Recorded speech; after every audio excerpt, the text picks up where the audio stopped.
So our group finds ourselves on our second day of touring around the Azores. And yesterday's channel gave a startling revelation that the Lemurians did indeed come to these islands. And perhaps that isn't startling information for those who feel energy that have been to these islands before, because those who feel energy have always felt that there was something special about this place, not just the ecological and biodiversity uniqueness of it, but the energy of it. And all of the myths and legends that surround this place have to do with esoteric information. They're not myths and legends like we have in Glastonbury of heroes during war and conquering eras. It's always myths and legends about esoteric information. So I think this is a wonderful setting to be able to share what one of those core teachings were that the Lemurians came with them to this island. In our Lemurian Teaching Wheel workshop, we focus on the 5-spoke wheel, and one of those spokes that we teach is called child life. Now, child life, in the teaching of this subject, the children are given one version, and when they have their initiation, they're taught the adult version. So for the women, it's actually when they have menses. That is when they get initiated. And that is when they learn about the adult version of those deeper truths. So what are the children version and what are the adult version of that spoke, child life? Well, here are the 3 things they teach the children. The first one is that joy is sacred. Joy is sacred. Joy is absolutely sacred. And the second thing they teach is about sustaining joy. So not only is joy sacred, but the ability to sustain joy, sustaining joy. And the third thing the children are taught is laughing exercises. You can imagine how much fun doing laughing exercises would create even more joy, because laughter is contagious. You cannot sit in a room with someone laughing infectiously without giving in to your own giggles and then exploding into laughter yourself. So these were the things that the children were taught. But then as adults, this information on the child life spoke moved into other subjects. And that first subject was related to longevity. Why would having child life be related to longevity? Well, Kryon has said that as soon as you start losing your inner child, you begin dying every day. That is how important it is to sustain and have joy in your life, to have that childlike innocence of joy and happiness. So here's the other thing the adults learnt about child life. It was about healing. Because indeed, if you could embrace that joy and inner child, it brings healing. And lastly, this one is probably a little difficult for most because the adults were told about passing to the other side of the veil with joy. Oh, that's a pretty tough one. How do we treat those who are in a situation where they're passing and transitioning? How is that treated in our culture? It's not always treated with joy, and yet this is what the core spiritual truth was about passing to the other side of the veil with joy, because that is reconnecting to that oneness. And they all knew about going back to that original source. So why do I bring up this subject of joy? Because this is really the essence of the trip that we are having. And in the afternoon, we are about to embark on another excursion, this time to see whales, whale watching. And what is the best thing you can do to attract whales and dolphins? It is absolutely to have joy. The thing that dolphins will come to is children laughing hysterically on the boat. They didn't spend time meditating and getting prepared. That works, by the way. But laughter, happiness, and joy is the vibration that really gets their attention. So in that spirit of happiness and joy, let's continue by hearing another heart-filled, joyful message from Kryon.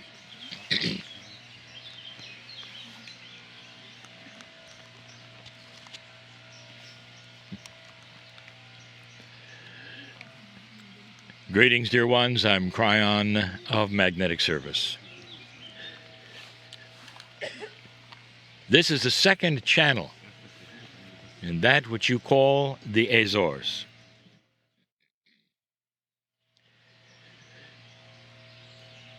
The group sits outside on the grass. The sun is shining. It's a beautiful day. It's a great day for me to give you information, some of which I've given before. Those listening to this channel now and later, I have a message for you. I don't expect that you have heard all of the information that I have given over the years, especially when it comes to certain esoteric things about the earth. But when you come to a place like this, it's time to repeat some things, or to clarify some things, or go to a place that you didn't expect to within your heart, as perhaps you start to cognize or take within certain concepts that maybe you never did before. Each human being in their lives has a time where they can get quiet or not and begin to ponder the things that perhaps are the most important to them, and maybe even the esoteric things, the metaphysical ones, things you cannot see or measure, like love, for instance, or compassion, for instance. Show me the love meter or the compassion instrument. And yet these are profound consciousnesses on the planet. I told you something long ago that I'm going to repeat today and clarify. And it's very esoteric. So get ready for things you cannot see. But as we explain them, I ask you for common sense and a reality of thinking. Dear ones, when this earth was put together,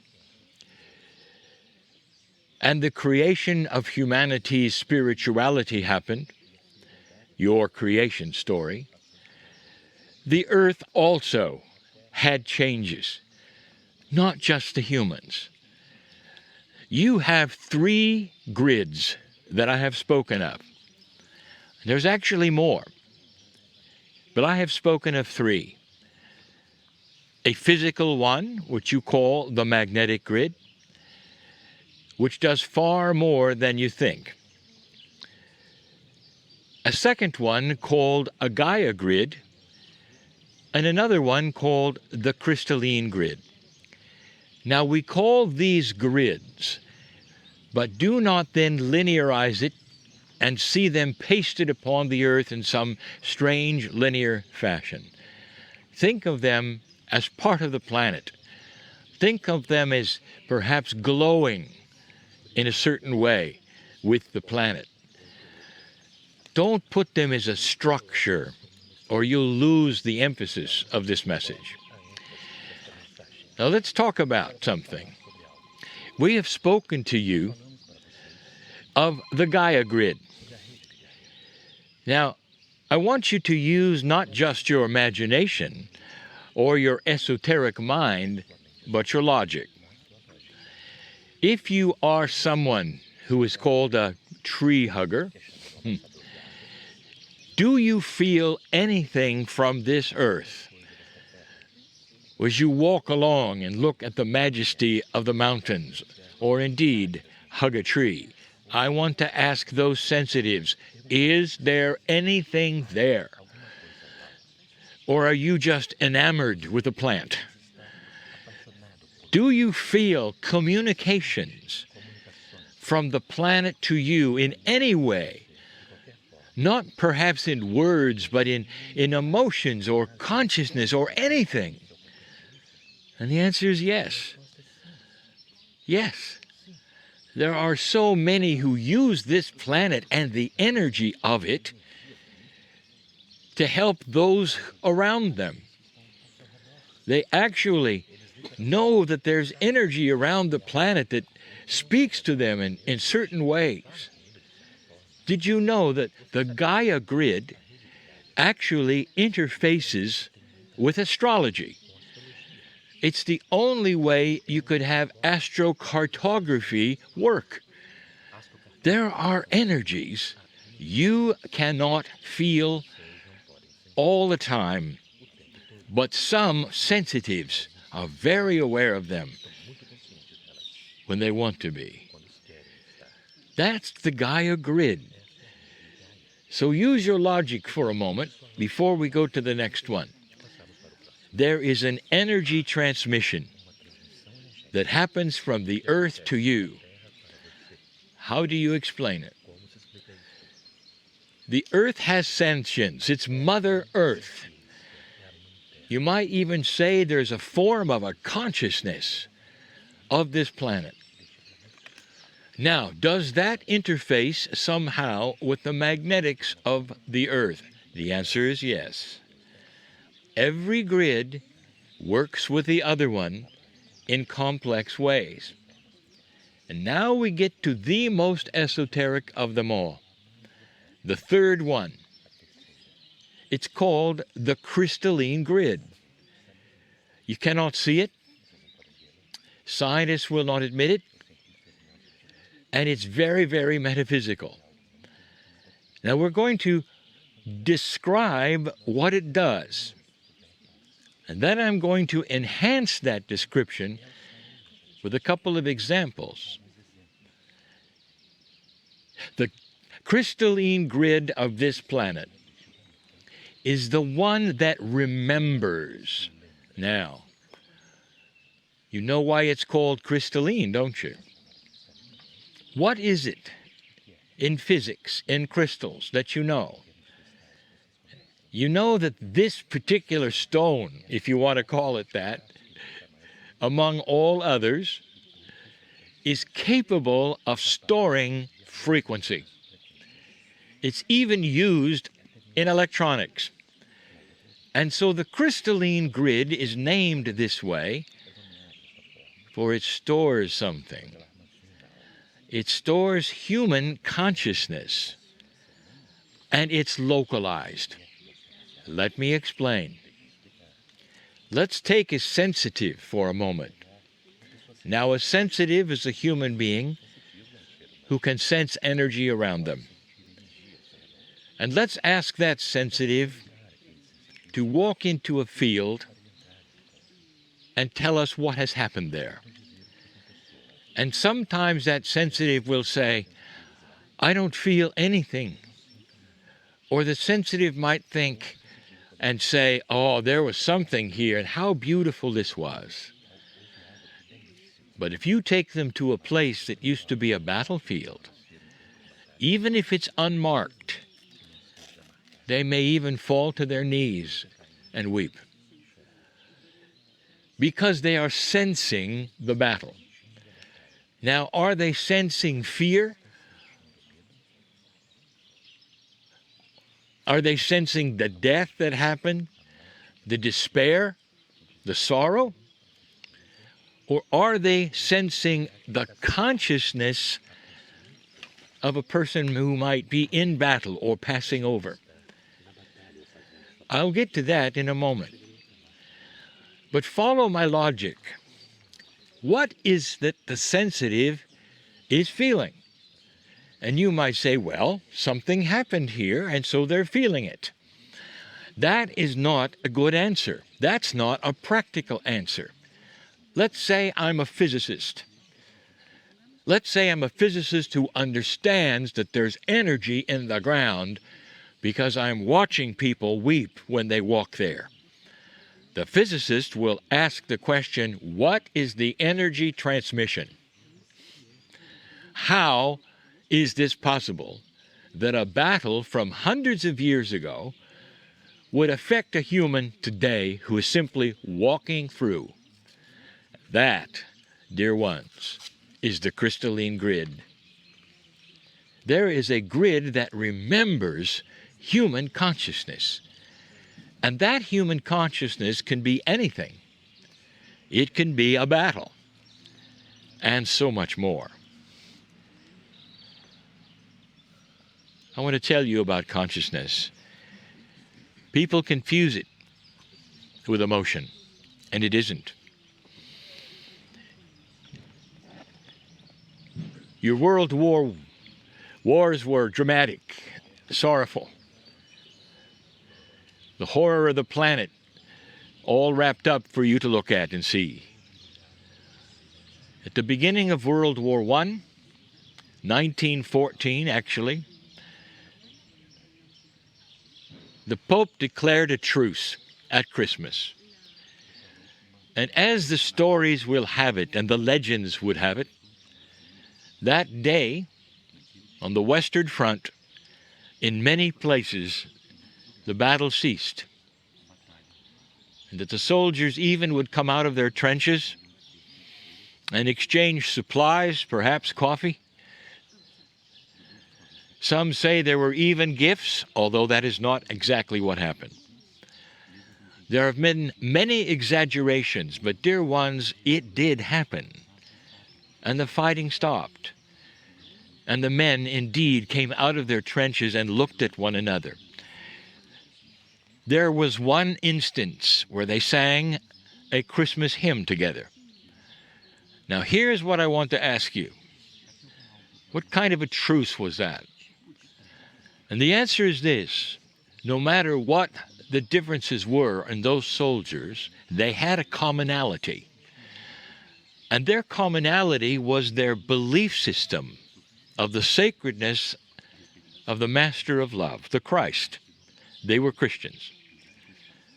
And so they had the same songs, believe it or not, even in different languages, German and English. They had the same ideas of the nativity, of the celebration, of the birth of the prophet that they loved.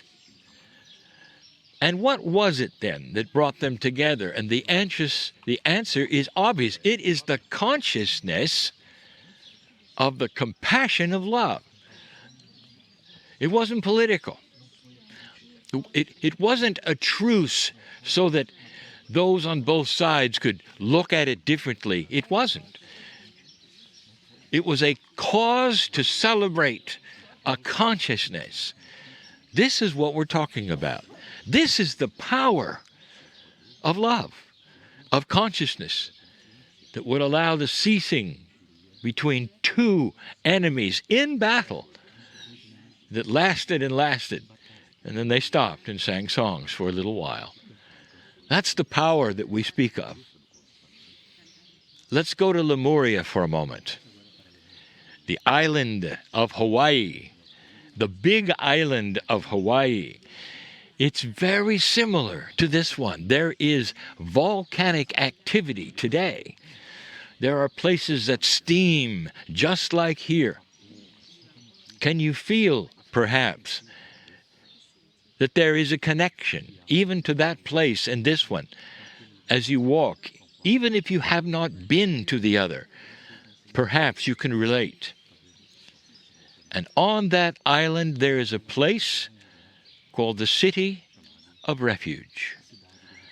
And at certain times of year, in the ancient times, any warrior could go there with any other warrior, even if they were at current battle stations.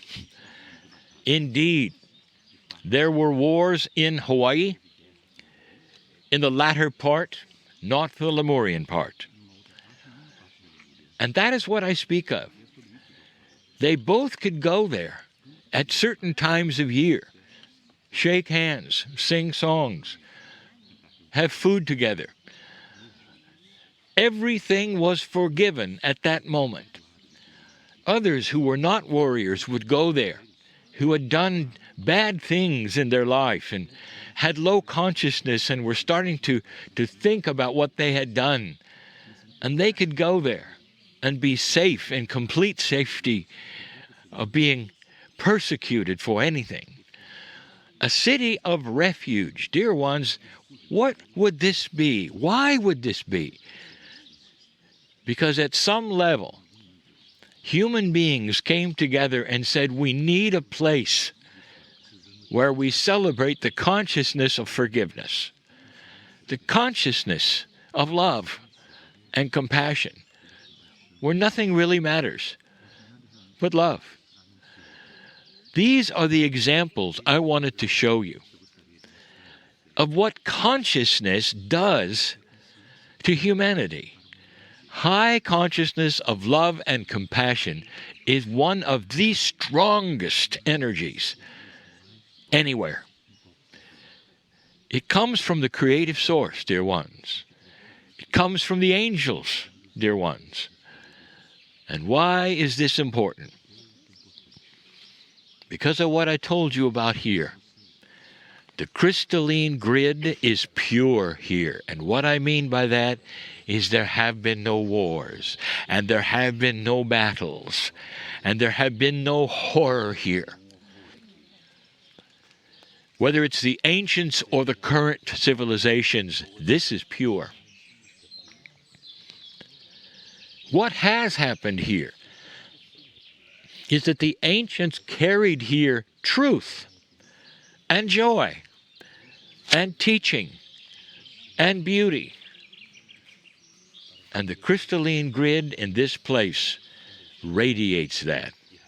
Have you felt it yet? You might say, well, which island in particular? And I'll tell you that when they were here, there were no 9 islands. It was raised high enough so that it was a small landmass, much like Lemuria. And so everywhere you go, you will find places where you might feel something, and it won't be negativity. There's no dark thing here, hiding. There's only that which is the highest energy on the planet. The crystalline grid is going to radiate compassion, consciousness of love, and pure teaching. That combined with Gaia's energy, there's nothing like it. Do you feel it yet? This is going to be a very attractive place. There will be many coming here in the future, especially as humanity starts to increase and evolve in consciousness right off of the continent of Portugal, a place where you can come, where the earth speaks to you and the crystalline grid talks to you. And you can raise your hand and say, I am home. A good place to be, even for a little while, dear ones. Let it feed your soul. And so it is.